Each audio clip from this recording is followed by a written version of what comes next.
اللهم أنت ربي لا إله إلا أنت خلقتني وأنا عبدك وأنا على عهدك ووعدك ما استطعت أعوذ بك من شر ما صنعت أبوء لك بنعمتك علي وأبوء بذنبي فاغفر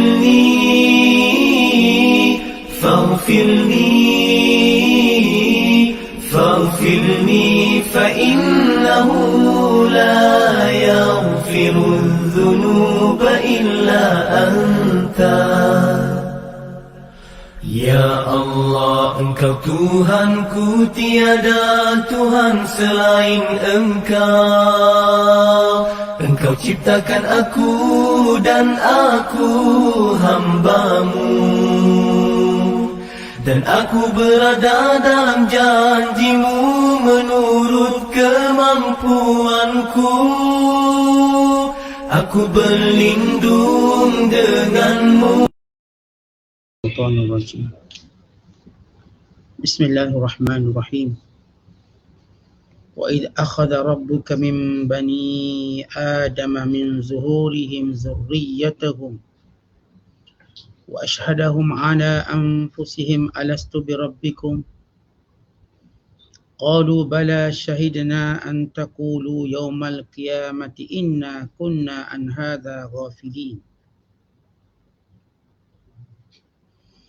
أو تقولوا إنما أشرك آباؤنا من قبل وكنا ذرية من بعدهم أفتهلكنا بما فعل المبطلون وكذلك نفصل الآيات ولعلهم يرجعون واتل عليهم نبأ الذي آتيناه آياتنا فانسلخ منها فأتبعه الشيطان فكان من الغاوين ولو شئنا لرفعناه بها ولكنه أخلد إلى الأرض واتبع هواه فمثله كمثل الكلب إن تحمل عليه يلحث أو تتركه يلحث ذلك مثل القوم الذين كذبوا بآياتنا فاقصص القصص لعلهم يتفكرون ساء مثلا القوم الذين كذبوا بآياتنا وأنفسهم كانوا يظلمون. Sadaqallahul azim. Dan ingatlah wahai Muhammad, ketika Tuhanmu mengeluarkan zuriat anak-anak Adam turun-temurun dari tulang belakang mereka, dan ia jadikan mereka saksi terhadap diri mereka sendiri, sambil ia bertanya dengan firman-Nya, bukankah aku Tuhan kamu? Mereka semua menjawab, benar, engkaulah Tuhan kami. Kami menjadi saksi. Yang demikian supaya kamu tidak berkata pada hari kiamat kelak, sesungguhnya kami adalah lalai, tidak diberikan peringatan tentang hakikat tauhid ini. Atau supaya kamu tidak mengatakan, sesungguhnya ibu bapa kamilah yang melakukan syirik dahulu, sedang kami ialah keturunan mereka yang datang kemudian daripada mereka. Oleh itu patutkah engkau wahai Tuhan kami hendak membinasakan kami disebabkan perbuatan orang-orang yang sesat itu? Dan demikianlah kami menjelaskan ayat-ayat keterangan kami satu persatu, supaya nyata segala kebenaran, dan supaya mereka kembali kepada kebenaran. Dan bacalah kepada mereka wahai Muhammad khabar berita seorang yang kami beri kepadanya pengetahuan mengenai ayat-ayat kitab kami. Kemudian ia menjadikan dirinya terkeluar dari mematuhinya, lalu ia diikuti oleh syaitan dengan godaannya, maka menjadilah ia dari orang-orang yang sesat. Dan kalau kami kehendaki, nescaya kami tinggikan pangkatnya dengan sebab mengamalkan ayat-ayat itu. Tetapi ia bermati-matian cenderung kepada dunia dan menurut hawa nafsunya. Maka bandingannya adalah seperti anjing. Jika engkau menghalaunya, ia menghulurkan lidahnya, termengah-mengah. Dan jika engkau membiarkannya, ia juga menghulurkan lidahnya, termengah-mengah. Demikianlah bandingan orang-orang yang mendustakan ayat-ayat kami. Maka ceritakan kisah-kisah itu supaya mereka berfikir. Amatlah buruk bandingan orang-orang yang mendustakan ayat-ayat kami. Dan mereka pula berlaku zalim kepada diri mereka sendiri. Muslimin dan muslimat yang dirahmati Allah sekalian, selagi kita berada dalam penafsiran suratul A'raf, bermula daripada ayat 172 sehingga 177. Surah yang ke-7 pada juzuk yang ke-9. Di mana Allah Ta'ala menjelaskan tentang hakikat tauhid yang telah dikurniakan oleh Allah secara fitrah kepada semua manusia. Semua manusia asalnya Islam. Semua manusia asalnya mentauhidkan Allah. Daripada alam roh lagi. Dan juga pada alam fitrah mereka. Sifat yang ada dalam diri mereka yang memperakui tentang keesaan Allah, kekuasaan Allah. Bahkan tentang kewujudan Allah Subhanahu Wa Taala yang mengatur seluruh urusan kehidupan mereka. Yang mentakdirkan segala-galanya. Kalau pada ayat sebelum ini kita menceritakan bagaimana amaran Allah Subhanahu Wa Taala kepada kelompok yang tidak berpegang teguh dengan perintah Allah. Khususnya kisah dan cerita Bani Israel dan orang Yahudi. Yang mereka ini sesudah diberikan kitab, mereka menyelewengkan kitab. Mendustakannya, mengubahnya. Bahkan tidak mahu beramal dengannya, melainkan datang kepada mereka amaran dihempapkan gunung atas kepala mereka. Dan di samping mereka ini dengan meninggalkan warisan-warisan keturunan-keturunan yang lebih buruk daripada mereka. Maka kesemua ini bagi menunjukkan bagaimana penyelewengan berlaku. Kita dah beritahu tentang bila Allah menggambarkan penyelewengan perintah Allah itu melalui kisah orang-orang Yahudi. Orang yang menyimpan sifat sombong yang tinggi, dengki yang tidak berkesudahan sampai mati. Sebagaimana dengkinya iblis kepada manusia, demikian dengkinya Yahudi kepada kurniaan Allah. Bukan sekadar dengki pada Nabi Muhammad sallallahu alaihi wasallam dan juga umat Islam. Mereka juga dengki pada nabi-nabi yang Allah pilih dan Allah utuskan. Bahkan mereka dengki dengan kitab yang diturunkan sehingga mereka sanggup mengubah kitab tersebut. Kerana mereka merasakan mereka lebih layak untuk menentukan apakah hukum yang patut dikenakan pada mereka. Bukan Allah. Kitab yang bagaimana yang patut. Sebab itu orang Yahudi mencipta kitab baru yang disebut nama Talmud. Dan mereka memegang Talmud lebih kuat daripada mereka memegang Taurat. Sebab ini cita rasa mereka. Maka Allah Ta'ala menceritakan asal-usul manusia ini. Lepas kita dah cerita tentang degil Yahudi, sebenarnya asal-usul manusia ini semua Islam.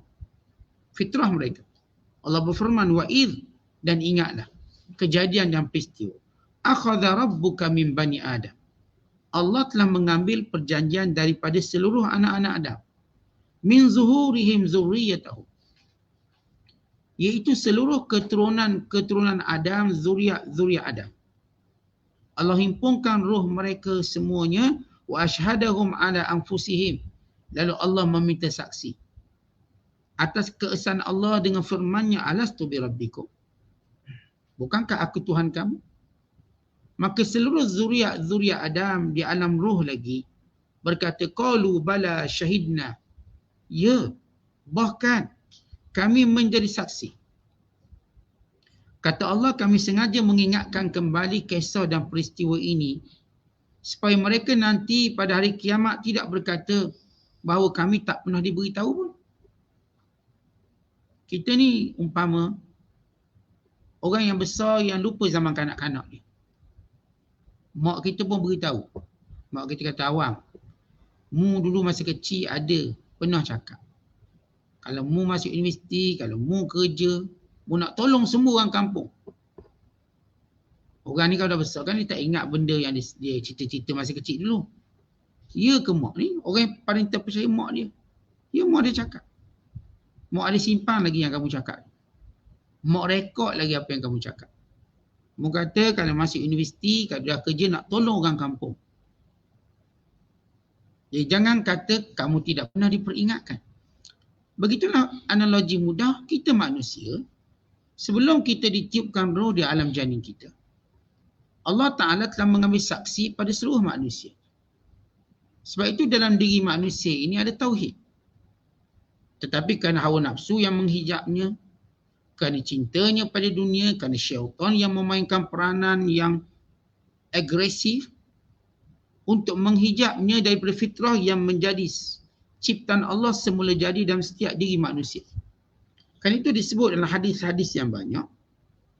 Bagaimana asal manusia ini Islam semua. Sabda Nabi SAW. Kullu mauludin yuladu al-fitrah. Setiap anak yang dilahirkan, lahirnya dalam Islam. Dalam riwayat yang lain, ala hadhil millah. Semua anak yang lahir atas agama ini, kata Rasulullah, atas agama kita ni. Fa abawahu yuwahidanihi au yunassiranihi au yumajjisanihi. Tetapi kerana kedua ibu bapa lah yang menjadikan dia ikut Yahudi, dia ikut Kristian, dia ikut Majusi. Ya, asalnya semuanya diciptakan dalam keadaan okey, baik. Tapi kerana pendidikan.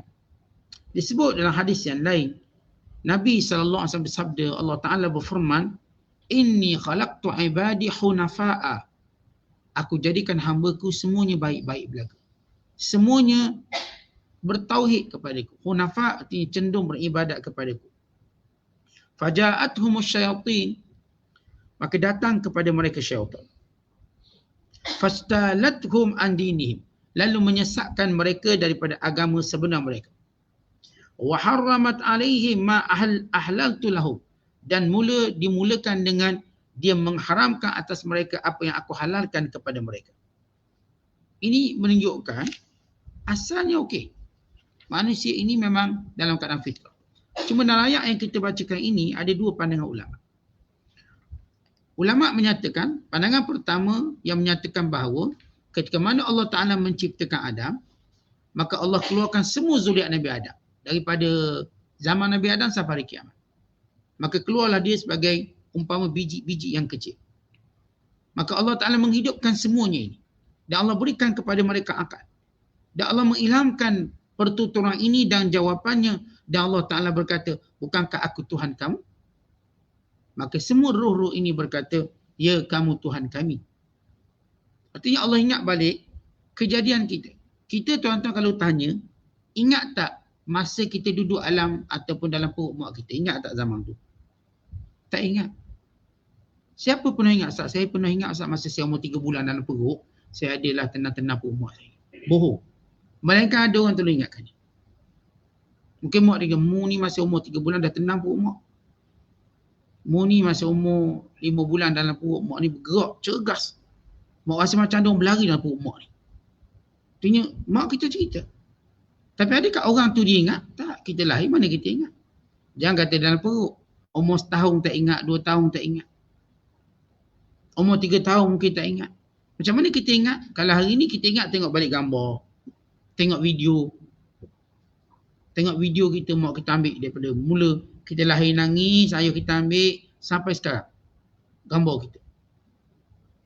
Tapi kita mampu tak ingat semua benda tu? Tak mampu, kena ada sesuatu yang ingatkan kita.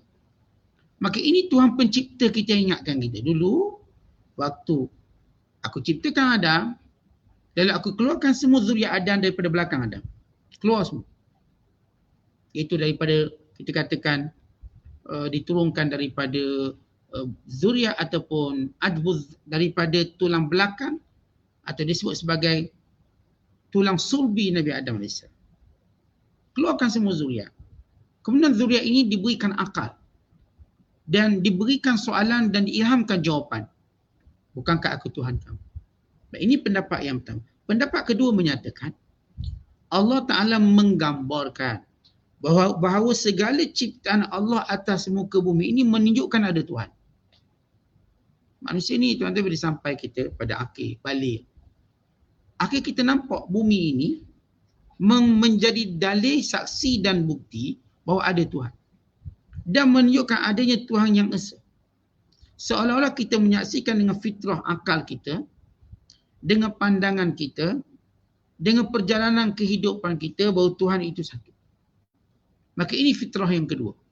Yang pertama kita katakan diciptakan Adam, dikeluarkan zuriatnya, maka dia minta persaksian. Yang kedua, pandangan ulama menyatakan Allah jadikan semua alam ini sebagai bukti dan saksi keesaan Allah. Artinya jiwa ketauhidan ini pasti akan timbul bila melihat segala kejadian yang berada sekeliling kita. Tidak mungkin seorang pun berkata bahawa berhala-berhala yang menciptakan semua ini. Itu Allah sebut dalam Quran, wa la in sa'altahum man khalaqas samawati wal ard la yaqulunna Allah. Qul fa anna tu'fakun. Kalau kamu tanya kepada mereka, siapa yang mendirikan langit dan bumi? Mereka pasti berkata Allah. Kalau begitu, kenapa kamu tak fikir yang lain? Dah tahu Allah yang sembah berhala pula, kenapa? Kemudian Allah Ta'ala kata, kenapa Allah sebut peristiwa dan cerita ini supaya kamu tak kata kami tak pernah pun diberi peringatan? Atau autakulu, atau kamu nanti akan beri alasan akhirat kelak. Yang syirik itu ayah kami. Dah kami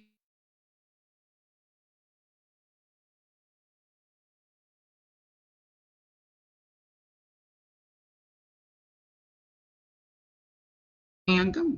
Kita kalau beri alasan, kalau ada manusia beri alasan, saya pegang jalan sesat ni sebab saya ambil daripada nenek moyang saya. Habis nenek moyang kamu dulu, dia makan ubi kayu, kamu tak makan pun. Kau makan cikecok. Nenek moyang kamu dulu makan yang kampung, kamu hari ni makan yang bandar. Nenek moyang kamu dulu duduk atas sereng, rumah atas pokok. Yang kamu duduk kondo tu kenapa? Nenek moyang kamu dulu, dia pakai baju batik lama tu. Yang kamu pakai kok, pakai suit begitu begini. Kenapa tak nisbahkan nenek moyang juga? Nenek moyang kamu dulu gatih basikal. Yang kamu duduk naik kereta sport tu kenapa?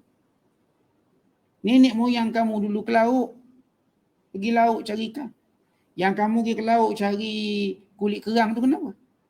Artinya kalau seorang menisbahkan kesesatannya sebab datuk nenek kami kan, maka kami just follow. Tentang mana kita tak pernah follow pun nenek moyang kita. Realiti itu cuma satu alasan.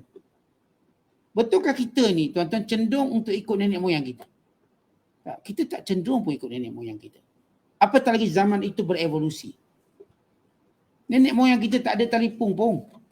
Pakai jerit-jerit itu dia panggil. Sekampung dia jerit. Kita nak panggil bini tingkat atas pun telefon. WhatsApp bini kita. Turun jap yang. Tolong buat air Milo. Tingkat atas je. Tak ada jerit tak. Bini duduk sebelah pun WhatsApp juga WhatsApp. Tak cakap. Kenapa tak ikut nenek moyang kita dulu? Jadi alasan ikut nenek moyang. Ni kami duk pegang agama ni sebab nenek moyang kami. Jadi salahkan nenek moyang kamu. Salahkan nenek moyang kami. Kami tak salah apa-apa yang syirik ni.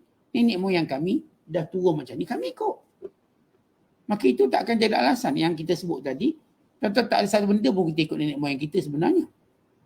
Nenek moyang kita berada pada zaman dia dan dia buat apa yang terbuka, yang ada pada zaman. Kita pula akan buat apa yang ada pada zaman kita. Dan setiap zaman akan mencari apa yang lebih baik. Kita tak mungkin akan ulang kesilapan nenek moyang kita, apatah lagi menjadikan alasan ia sebagai satu kesilapan yang berterusan. Kalau nenek moyang kita dulu pernah bagi ruang penjajah sampai jajah negara kita, kita takkan ulang benda itu. Kalau nenek moyang kita pernah berlambuk dengan penjajah, wasangka baik dengan penjajah sehingga negara kita jajah, maka kita akan belajar daripada kisah tadi untuk tidak mudah percaya kepada orang-orang yang namanya penjajah. Jadi kita jaga lebih baik. Tetapi bukan kata kita tikus pun, tikus. Tuan-tuan kenal tikus? Dia dah duduk bandar kita tak nampak dah tikus. Tikus ni kalau kita pasang sarang, dah kena seekor, yang lain belajar tak akan kena lagi. Dia takkan kena. Tuan-tuan tahan, tak akan. Tuan-tuan kena beli sarang perangkat baru baru mungkin kena. Letak perangkat tadi dah basuh dengan sabun pun dia tak masuk. Sebab apa? Dia tahu. Sepupu dia dulu pernah kena. Tikus ni. Dia belajar. Nenek dulu pernah kena. Sebab tu hari ni kalau kita tanam perangkat, kalau kita letak perangkat, letak makanan, dia ambil makanan je. Dia tak kena perangkat. Sebab dia dah belajar. Semua binatang dia belajar daripada apa yang dilakukan oleh keturunan dia. Ini kan pula manusia. Takkanlah bodoh pada binatang lalu beri alasan kami duk sembah berhala sebab ikut nenek moyang kami. Kita katakan bohong. Allah sebut dalam Quran. Kami dah ingatkan kamu bahawa kami pernah menyebut tentang Tuhan itu cuma kami. Tuhan itu cuma Allah. Bila kita sebut perkataan kami dalam bahasa Arab maksudnya mengagungkan. Kami ni bukan makna ramai. Tidak sebenarnya makna ramai. Dia ta'zim. Penggunaan kata kami atau kita sebut kata kita. Kita. Kadang-kadang kami menunjukkan pada seorang je. Itu pada Allah. Kita sebut, Allah telah mengatakan. Kami telah mengatakan. Ini Allah. Bahawa akulah Tuhan kamu. Dan kamu kata ya. Kami saksi. Melihat di alam ruh. Maka tiba-tiba kamu kata tak pernah pun kami diberi ingat. Ataupun kamu kata nenek moyang kami yang buat. Salah bukan kami. Kadzalika wa kadzalika demikian. Nufassilul ayat. Kami jelaskan segala keterangan-keterangan tersebut. Wala'allahum yarji'un. Supaya mereka benar-benar kembali kepada kebenaran. Dan benar-benar bertadabbur dan tidak menggunakan alasan taklid buta untuk melakukan syirik kepada Allah. Kemudian Allah Ta'ala menyebut contoh syirik yang berlaku. Seorang yang namanya ulama, orang alim, menghafal kitab Taurat, tapi bagaimana yang macam ni pun terseleweng. Untuk menunjukkan asalnya betul semua kamu ni, tapi berlaku penyelewengan. Biar kami bagi contoh satu penyelewengan yang berlaku. Yang berlaku kepada seorang yang cukup hebat. Allah berfirman, "Watlu alaihim." Wahai Muhammad, bacakan kepada mereka. Ingatkan mereka kepada satu kisah. Naba'al ladzi, berita atainahu, seorang yang kami berikan kepadanya ayatina. Kami berikan kepadanya ayat Allah. Maksud diberikan ayat di sini, diberikan segala kemuliaan, diberikan kepadanya segala keilmuan, diberikan kepadanya kitab. Dia menghafal kitab Taurat. Dia mendapat segala kelebihan-kelebihan sebagai seorang yang mengetahui. Kebanyakan ulama menyatakan namanya ialah Bal'am bin Ba'urah.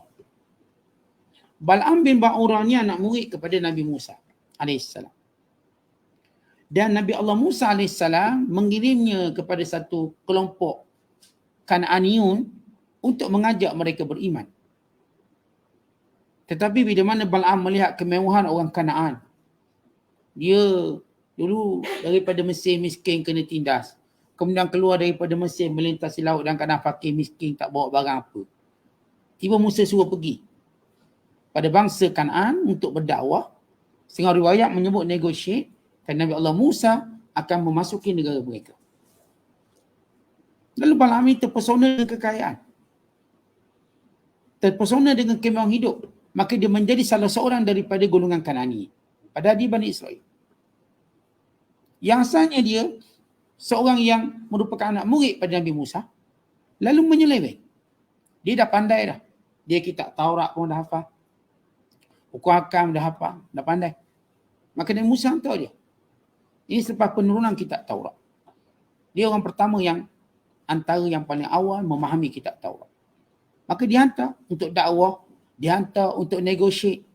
Tiba-tiba dia menjadi sebahagian daripada golongan Kanani. Duduk situ. Mendapat segala kemewahan dan dunia. Dan dia menjadi orang dihormati di situ. Lalu kata Allah, orang ini kami berikan kepadanya ayat-ayat kami. Dah beri semua hukum hakam, dah faham semua ilmu-ilmu Allah. Fansalakha minha, lalu dia meninggalkannya umpama ular yang bersaling kulit. Tuan-tuan pernah tengok ular saling kulit? Ular boleh saling kulit, maka kulit tu ditinggalkan, dia tak akan lagi ambil.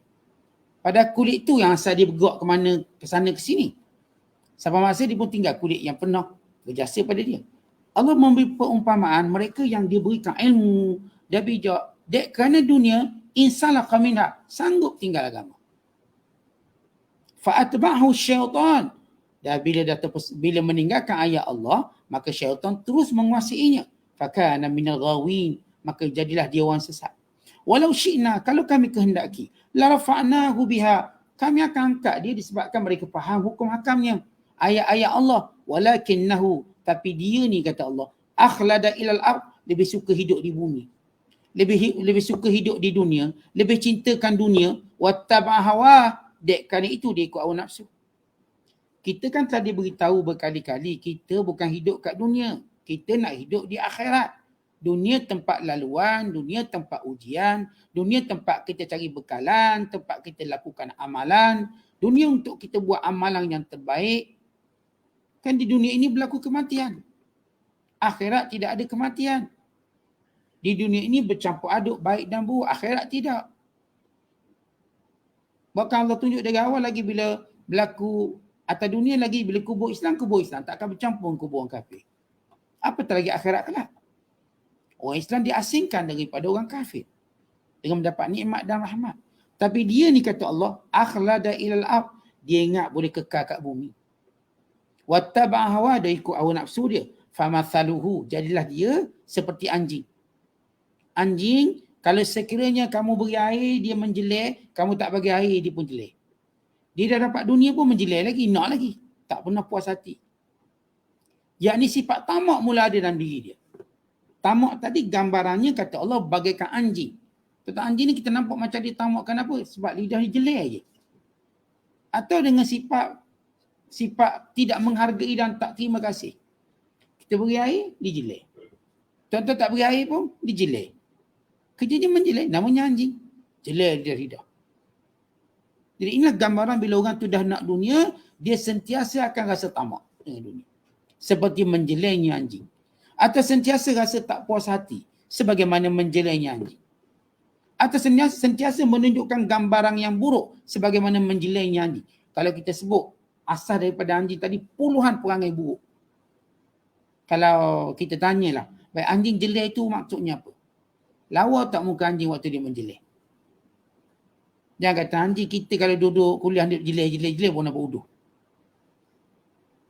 Walau kita jelek sekali-sekala. Kadang-kadang kalau kita jelek orang ni, menjeler lidah. Saya sebut jelek. Menjeler lidah kita. Kita buat sekali orang nampak buruknya dia. Tengah duduk saja kita pun jelek lidah. Kat restoran buat. Sekali je. Oi, ada terbang puyuk belanga. Sebab nampak huduh. Ini kan pula kalau asyik jelek je, lagilah. Kalau ada seorang tu duduk kat sesi-sesi duduk jelek je lidah. Ada orang baling ngebas tak kepala dia. Orang ramai angkat bas baling tak kepala dia. Sebab buruk. Itu kalau orang jelek, anjing jelek lagi lah.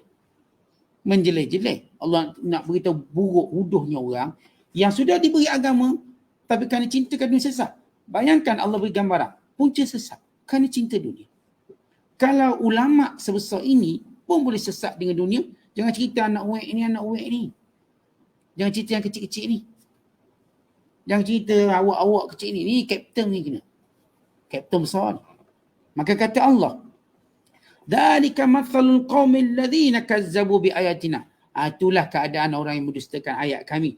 Faqsusil qasas. Wahai Muhammad, ceritakan kisah-kisah itu. La'allahum yatafakkarun, supaya mereka fikir. Nak jadi macam tu ke? Sa'a masalanil qaum. Buruknya gambaran, buruknya suatu perbandingan kaum yang mendustakan ayat kami. Wa anfusahum kanu yazlimun. Mereka telah zalim diri mereka sendiri.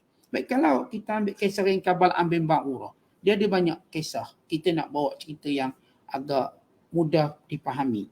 Di mana Bal'am bin Ba'urah, bila dia menetap dengan geng-geng Kan'aniyun, lalu geng-geng Kan'an mengetahui Musa dan juga para Bani Israel akan masuk ke kampung itu dulu. Sebelum mereka memasuki Baitul Maqdis. Ini masuk kampung ini dulu. Lalu mereka tahu Musa membawa jumlah tentera yang ramai. Bani Israel yang ramai. Dan mereka tahu mereka berhadapan Musa, seorang yang kuat dan seorang Nabi. Lalu mereka minta Bal'am bin Ba'urah doa. Doa biar Nabi Musa tak boleh masuk. Sebab mereka tahu Bal'am ni doa mustajab. Sebab asalnya Bal'am ni memang bagus, baik. Tapi dia mulai terpesona dengan tawaran-tawaran dan rasuah-rasuah golongan Kan'aniyun. Tolong doakan supaya Musa jangan masuk ke negeri kami. Kata Bal'am, tak boleh. Dia itu Nabi. Mana aku boleh doa atas Nabi? Tak apalah, kami bagi duit banyak. Tak apa, tunggu dulu. Sebab Bal'am ni tuan-tuan, sebelum dia berdoa, dia akan bermimpi untuk kata doa atau tidak. Maka tak apa, tunggu saya bermimpi dulu. Maka geng-geng Kan'aniyun terus berikan limpahan harta padanya. Dia pun tidur. Dia tidak bermimpi apa-apa. Kemudian dia kata, tak apa, tidur dulu. Akhirnya dia bermimpi berkata, jangan doa, itu Nabi. Itu Nabi. Lalu kata, tak apalah, saya istiqarah pula. Istiqarah. Masih dia tak berani. Orang kata istiqarah lagi. Akhirnya kerana limpahan makin banyak, lalu dia bersetuju. Kadang-kadang kita, kenapa tak terima rasuah? Saya tak terima rasuah. Bila sebab sikit RM100 tak ada. Bagi RM100 juta, tak terbeli mata kita. Kadang-kadang rasuah ni tak diterima sebab jumlahnya mungkin sikit. Lepas tu kita tak terima rasuah ni secara mutlak, sikit ke banyak tak kira. Tapi yang manusia, ada kadang-kadang rasuah perempuan. Kadang-kadang dia tak rasuah kita, dia rasuah bini kita. Dia bagi bini kita termomik, habis kita. Rantai emas, habis kita. Bagi cincin bunga durian, habis kita. Kadang dia rasuah anak kita. Bagi PS5, mak ayah dia. Dia akan cari semua kelemahan. Sebab rasuah ni tuan-tuan, dia akan masuk semua ruang. Tak dapat kita, isteri kita, anak-anak kita, kawan kita, banyaklah dia boleh buat. Tak boleh dengan harta dengan perempuan, tak boleh dengan perempuan dengan jawatan, tak boleh dengan jawatan dengan itu, dengan ini, ada. Lalu akhirnya Bal'am tunduk, okey. Dan dia naik kaldai, diikuti oleh kaum Kanaan dan dia berdoa. Setiap kali dia berdoa supaya Allah menyesatkan Musa, terbalik kepada dia. Dan setiap kali doakan keburukan kepada Musa dan pengikutnya, berbalik kepada dia dan Kanaan. Bila dia doakan kebaikan untuk Kanaan, berbalik kepada Musa dan juga pengikut Musa. Lidah dia terbelit. Maka dia sudah mengetahui ini tanda Allah Ta'ala melaknat dia. Maka dia kata, aku sudah rugi dunia akhirat. Dah bilang. Dunia pun aku tak akan rasa nikmat, akhirat sementara lagi. Dia satu cara je kamu boleh buat untuk menyesatkan Musa daripada masuk ke negara kamu. Kamu upah perempuan-perempuan yang lawa, menyamar jadi tukang jual di kemah-kemah perang mereka. Kemudian biarkan mereka sampai mereka silap berzina dengan penjual-penjual perempuan. Lalu mereka hiasi anak-anak dara mereka. Pergi ke kem-kem tentera Nabi Musa dengan hiasan yang cantik. Kononnya menjual makanan dan menjual barang. Akhirnya salah seorang daripada jenderal atau tentera Nabi Musa terpikat dengan seorang perempuan. Dan Musa melihatnya dan Musa mencegahnya. Jangan. Dia dah pegang tangan perempuan. Dia kata, tak kira lah. Kau suka ke kau tak suka wahai Musa, aku nak juga bercinta dengan perempuan ini. Akhirnya dia berzina. Maka bila berzina, maka tentera Nabi Musa ditimpa dengan penyakit ataupun dengan ta'un yang membunuh puluhan ribu. Dia maksiat dia. Dan antara sebab Nabi Allah Musa sesat selama 40 tahun di padang Tih, padang sesat. Bukan sekadar kerana kerenah kaumnya yang tidak bersungguh-sungguh nak berperang Nabi Musa, juga kerana doa Bal'am bin Ba'urah. Bal'am bin Ba'urah, doa yang lain-lain tak dimustajabkan, yang ni dimustajabkan. Iaitu Nabi Musa tersesat, tak boleh masuk. Untuk menunjukkan dia. Kadang-kadang doa orang jahat dimustajabkan. Tapi bukan untuk dia jadi baik, bertakwa pada Allah, untuk jadi hujah yang lebih kuat untuk diseksa akhirat kelak. Kalau dia pernah doakan kejahatan kepada orang baik. Maka inilah kisah Bal'am bin Ba'urah. Seorang yang asalnya alim, berilmu. Apa yang Allah nak gambarkan? Allah nak gambar macam mana punca sesat. Antara punca sesat ialah cinta kamu pada dunia. Sayang kamu pada dunia. Inilah yang berlaku kepada orang Yahudi yang menolak Taurat, menolak Musa. Sebab mereka sayang sangat dengan dunia. Mereka tak boleh tinggal judi, tak boleh tinggal itu dan ini. Sebab mereka tahu dalam Islam ada banyak benda-benda yang diharamkan yang berlawanan dengan kehendak dan hawa nafsu mereka. Maka begitulah bermula kesesatan. Sebab cintakan dunia, sebab sayangkan dunia, sebab ingin menetap kekal tinggal di dunia. Maka Allah cerita bagaimana yang mendapat ayat Allah pun sesat. Sementara yang kosong yang tak ada apa-apa. Wallahu a'lam bishawab. Assalamualaikum warahmatullahi wabarakatuh.